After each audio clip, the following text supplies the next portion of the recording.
Guys, nagluto ko dito ng creamy chicken with mushroom. Pero mukhang failed kasi ang akala ko konti lang yung sabaw pero ang nailagay ko is maraming sabaw. Pero nung tinigman naman namin kanina is okay naman siya, masarap naman. At manghang yung pagluto ko pero nagustuhan naman ng mga kasama ko sa bahay. Kasi kahit maraming sabaw, creamy naman siya kasi dinamihan ko ng gatas, bumawi na lang ako sa gatas. At puro chicken wings lang po yung niluto ko kasi paborito ko sa part ng chicken ay wings. So ayan, nagisa lang ako ng butter sa pan, tapos nilagay ko lang din dyan yung bawang at saka sibuyas. Dinamihan ko na rin yung bawang at saka sibuyas kasi para mas masarap. Ayan, hinalo-halo ko lang siya. Alam niyo ba guys, muntik na akong hindi makagamit ng butter. Kasi nung namalengke ko kanina, nakalimutan kong bumili. So naghanap ako sa kusina at meron naman palang natirang konting butter. So ayan, nagamit ko siya.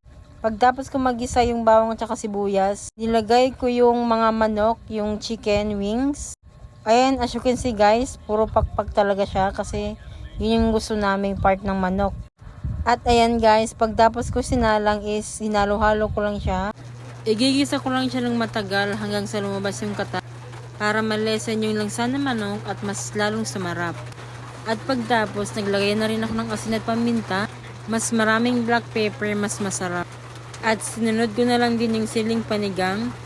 And guys, hindi ko na malay na marami pala akong nailagay na siling panigang. Kaya siya naging spicy at ayan, tinagpan ko lang na lang din. Hanggang sa lumabas yung katas at lalagyan ko na lang din siya ng tubig. Hinalo-halo ko na lang muna siya ng bahagya bago ko lagyan ng nawasa. And guys, bago ko pala siya lagyan ng nawasa, naglagay muna ako ng bell pepper. At tuloy-tuloy lang sa paghalo, ayan. At nag-add na ako ng mga 4 cups ng nawasa. At tinagpan ko muna hanggang sa kumulo. Nag-add na rin ako ng slice ng mushroom. At siling labuyo guys. Ang dami ko palang nilagay talaga na sili. Kaya naman pala napakaanghang. At di ko na namalay na gano'n na pala karami nilagay kong sili guys. Then nag-add na rin ako ng pampalasa. Sinunod ko na rin yung cheese.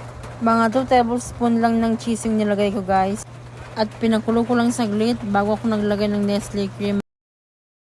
2 Nestle cream yung nilagay ko. At ayan guys, pagkukuluan ko lang siya ng mga ilang minuto.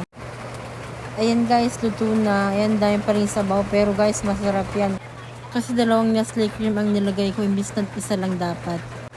And guys, thank you for watching. Bye!